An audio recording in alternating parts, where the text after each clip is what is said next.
Bestselling author Chantel Guertin now joins us with this month's Well Read. This time with stories about women by women. Thank you so much for joining us today, Chantel. I understand. Thank you. Yeah, I understand you have a number of books to go through with us today. Again, stories by women, about women. Can you take us through your favorites so far?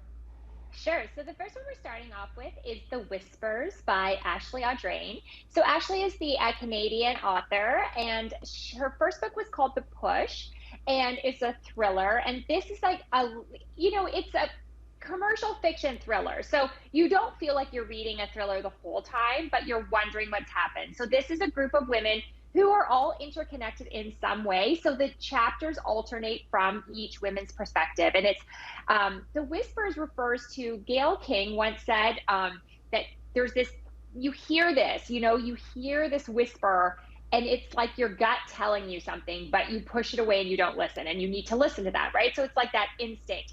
And so all these mothers have sort of this going on. And so you're wondering as something has happened right at the beginning of the book, but then it's unfolding and you're learning more about each of their dynamics and lives. And so it's such a page turner. It comes out on Tuesday. So this is a little bit of a sneak preview, but you could pre-order it or pick it up Tuesday in stores.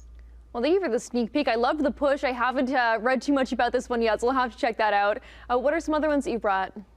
Okay, so the next one is Romantic Comedy by Curtis Sittenfeld.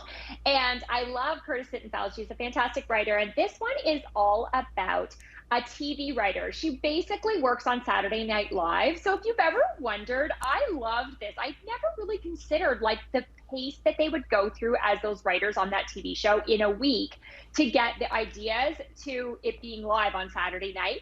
But, she never believes it. She has this theory that an okay looking guy always gets this like super gorgeous woman, but never an okay looking woman never gets like a super gorgeous guy. So then there's this character who basically, to me, I think he's like Harry Styles.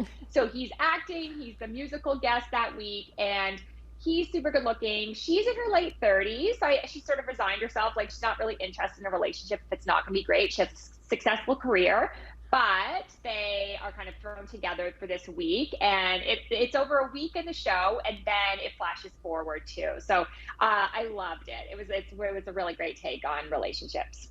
Amazing. I love all these romantic comedies that you have on the list as well. One of my favorite genres. I just want to jump quickly to, what makes these books stand out to you? Why is it so important to read about women by women?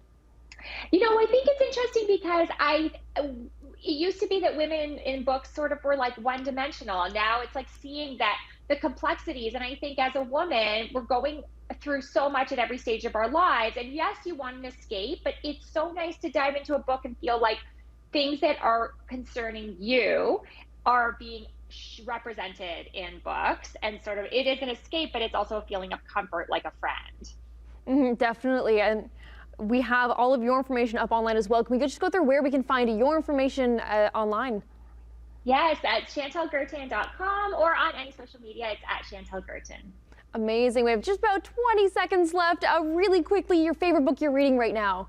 Okay, I just finished reading The True Love Experiment, which was a really fun rom-com as well. I've got that behind me, and that's got a side character from another book. So I always love where that comes up. Oh, I'm so sorry. We have to wrap it up. That's Morning Live for today. We'll have you on again. Thank you. Thanks.